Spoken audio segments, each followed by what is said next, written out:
স্বামী তার স্ত্রীকে বলল, তুমি তোমার ফ্যামিলি আর সন্তানকে চাও নাকি আমাকে চাও? স্ত্রী বলল, আমি তোমাকে চাই।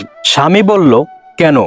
স্ত্রী বলল, কারণ আমার বাবা মা মরে গেলে তাদের বাড়ি আর যাওয়া যাবে না, আর সন্তানরা বড় হয়ে গেলে আমাকে চিনবে না।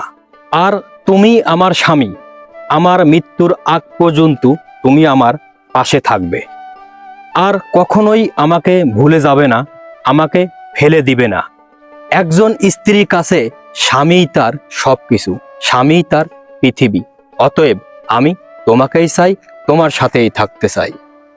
অতএব এই গল্প থেকে আমাদের শিক্ষা নেওয়া উচিত, যারা মা বোনেরা আছেন, স্বামীকে যথেষ্ট পরিমাণে সম্মান করুন, ইজ্জত করুন, ভালোবাসুন।